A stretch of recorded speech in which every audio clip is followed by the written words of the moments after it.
Nous sommes très heureux de vous offrir ce soir ce spectacle qui est placé sous le signe de la commémoration de la Première Guerre mondiale.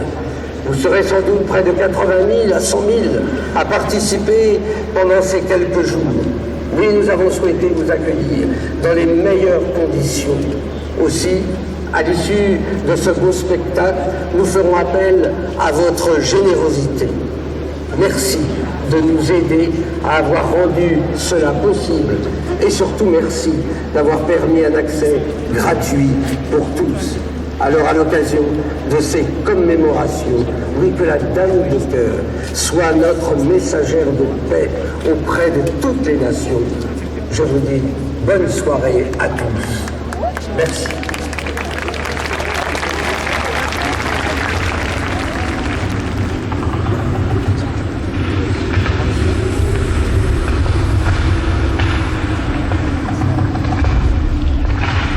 Cette nuit-là, dans le ciel, nulle lumière, excepté, de loin en loin, une fusée éclairante aux lueurs agonisantes.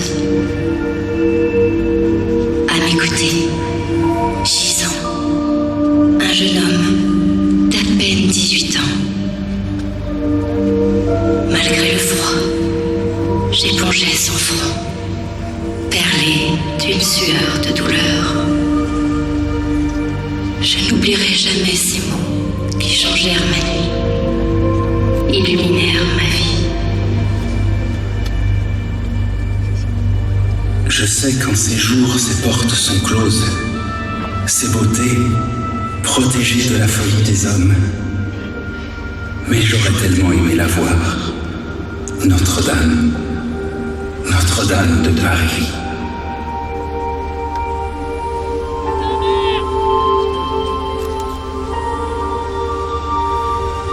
Elle est plongée dans la pénombre, elle qui est lumière.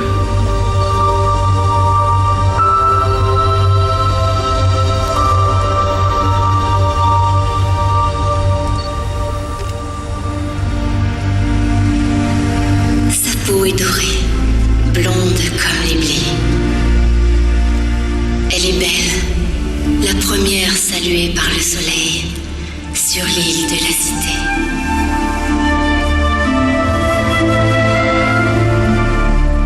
Elle a fleuri la tige de Jessé. En son sein, un fruit béni efface un autre fruit, occasion de la chute originelle. En son sein, un fruit qui restaure ce qui a été brisé.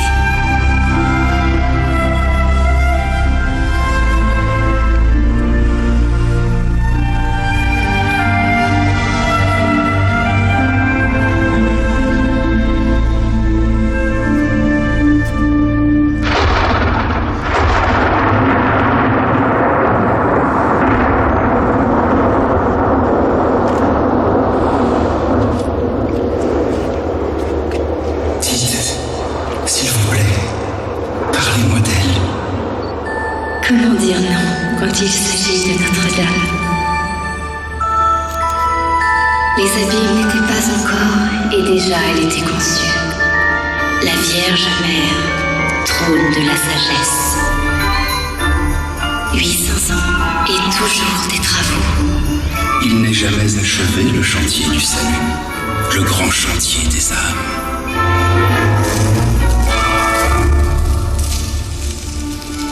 Altérée, dégradée mais toujours restaurée, Notre-Dame offre au premier regard sa façade harmonique. Si sa verticalité interpelle l'âme, sa dentelle de sculpture fascine. Elle raconte l'accomplissement d'une longue lignée royale, le salut dans l'histoire des hommes, par la grâce d'une seule. Regina Coeli, Notre-Dame. Sa gloire est célébrée par un chœur immense, soufflant à pleine puissance par ses bouches de métal son hymne vers les cieux.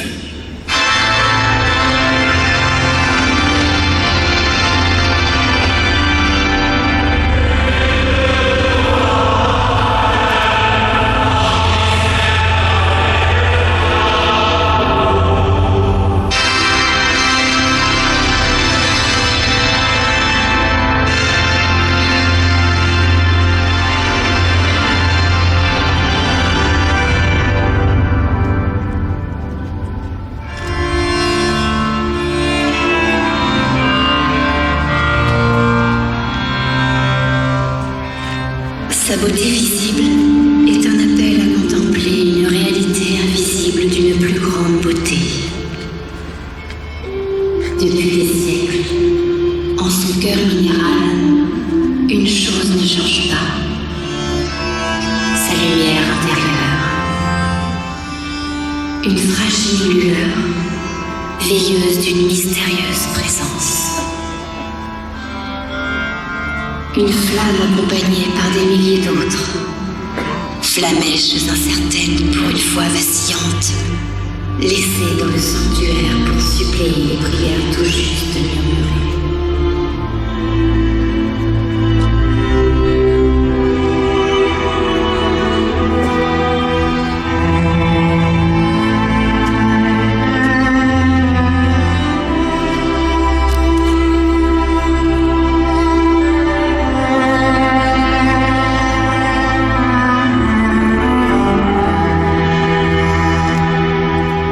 Flamèches allumées depuis des siècles par des mains venues du monde entier.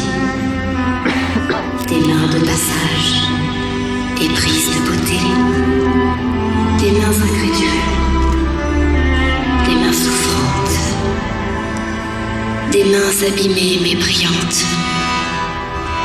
des mains mendiantes ou reconnaissantes.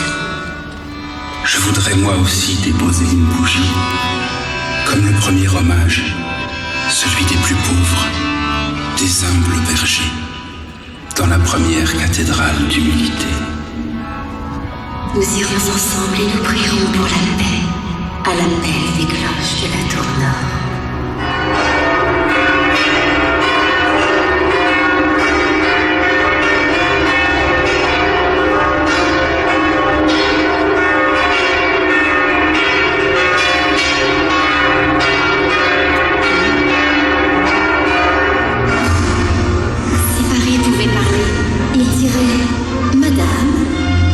Pour les Français, c'est Notre-Dame, tout simplement. Et c'est bien à ses pieds que se trouve le point zéro, départ et convergence des routes de France. Tous les chemins mènent à Notre-Dame.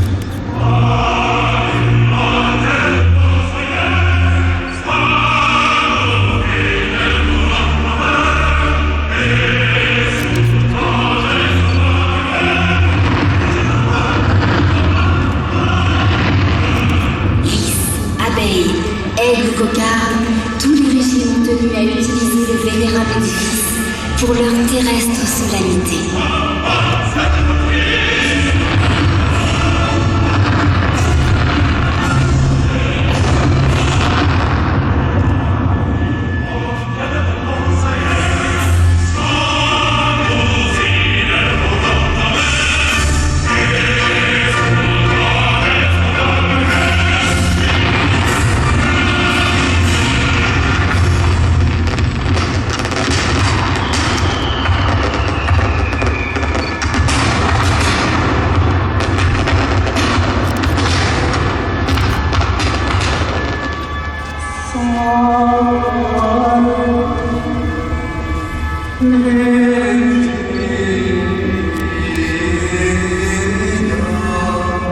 Mais le royaume dont elle est la porte n'est pas celui des puissants de ce monde.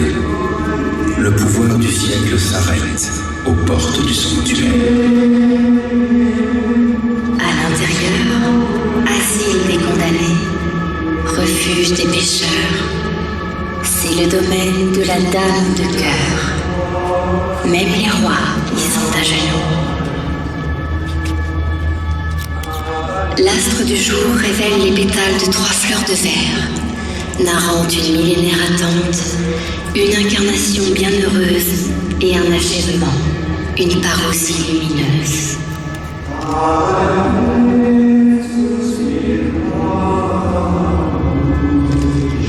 En ce XIIIe siècle, siècle de Saint-Louis, siècle de chevalerie, de courtoisie, 3 roses. En hommage à la Vierge Marie, l'éternel féminin. 3 rosaces pour l'étoile du matin, porte du ciel, arche d'alliance, vase d'honneur, rose mystique.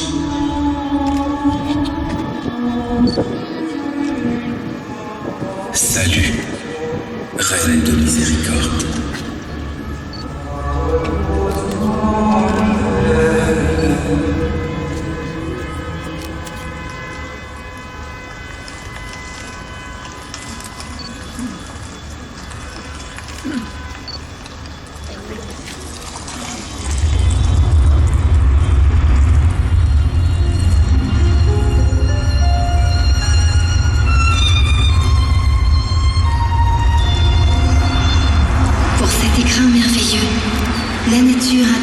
comme ses plus belles œuvres. À la scène, le soin de sculpter le piédestal patiemment, donnant l'île de la cité et la voie d'eau nécessaire au transport des matériaux. La coiffe, c'est une forêt, tirée des bois nobles et lumineux. Les chênes les plus solides, les plus vieux, donneront leur force ligneuse aux admirables charpentes. Les plus beaux seront, bien plus tard, utilisés pour le cœur et ses stalles. Et depuis, sous le regard maternel de la Dame de Pierre, des siècles de vie parisienne. Banquets, fêtes et libations. Romans, quêtes et inspiration. Célébration, joie intérieure et oraison. Joyeux ce peuple. Et enthousiaste cette construction. Colorée, cette façade.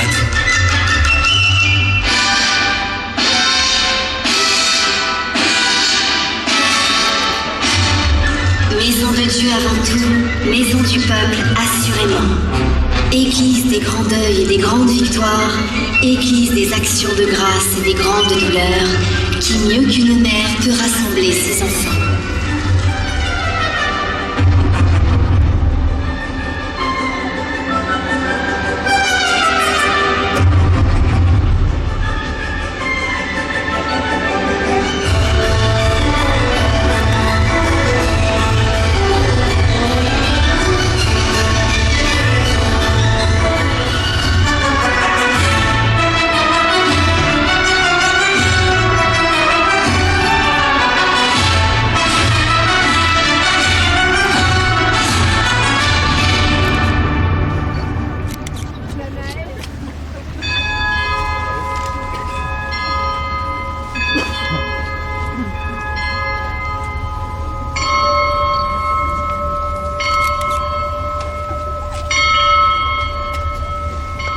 Les générations passent, elle demeure.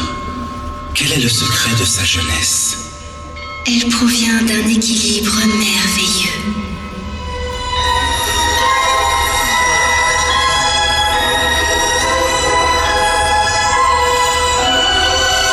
Poussée, contre-poussée, elle guide et maîtrise les forces de la matière.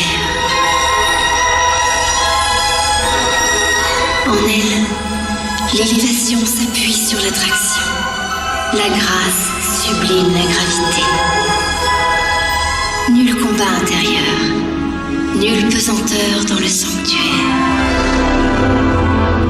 À l'extérieur est rejeté le combat titanesque.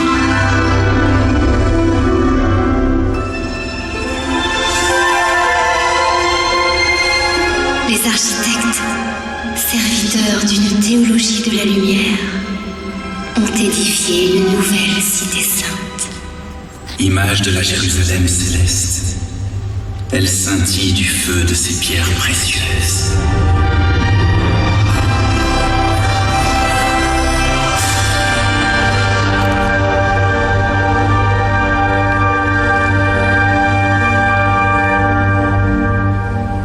Le sens de cette allégorie est inscrit dans la pierre.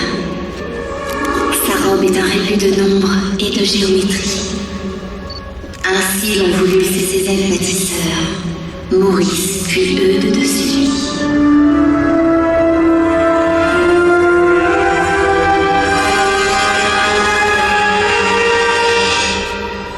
Trois, pour la Trinité, un seul Dieu en trois personnes. 4 pour le carré. L'univers et ses points cardinaux, les 4 éléments et les 4 saisons, le monde fini. Enfin, le rond, figure parfaite.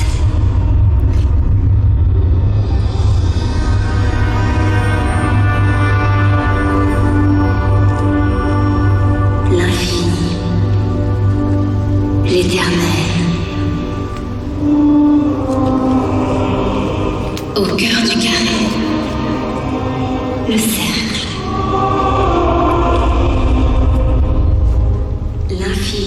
s'incarnant dans le monde par le oui de la plus belle des créatures. L'harmonie et la paix, fruit du don et de l'amour total. Ave Verum Corpus.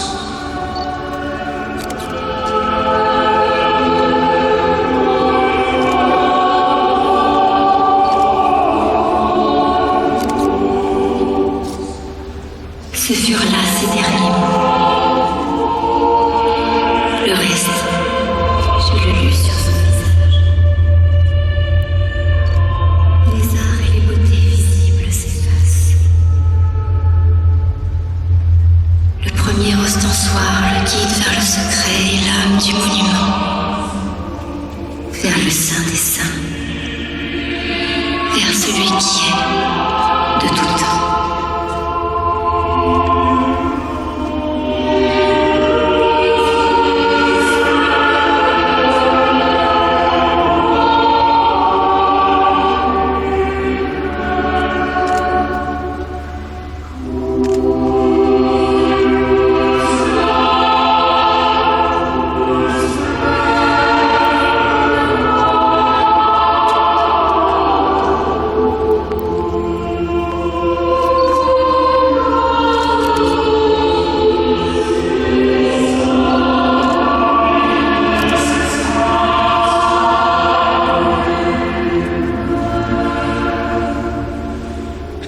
Dernier battement de cœur, dernier soupir. Je baissai les yeux et cueillais son dernier sourire.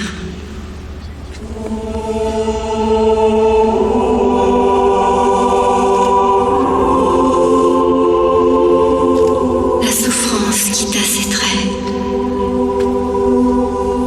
Il savait.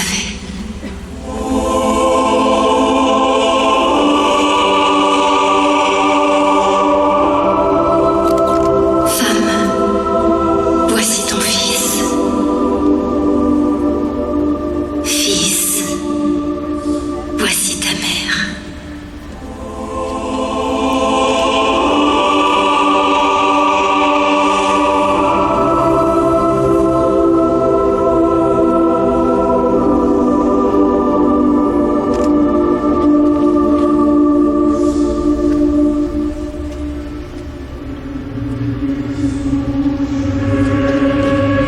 Les nuages se sont ouverts. Une étoile apparut. Je fermai les yeux et rendais grâce en pensant à lui. Jeune soldat américain, mort pour la France, tombé pour la paix, en ce mois de novembre 1917. Je pensais à elle, la voyant surgir de la nuit, dans ses habits de lumière, parée pour la rencontre, ouvrant les bras à son enfant. Le 11 novembre 1918, des soldats américains entraient dans Notre-Dame de Paris. Aidant les pompiers de Paris, ils sonnaient les cloches de Notre-Dame, annonçant à son peuple le retour de la paix. À leur image, entrée à la découverte de la Dame de Cœur.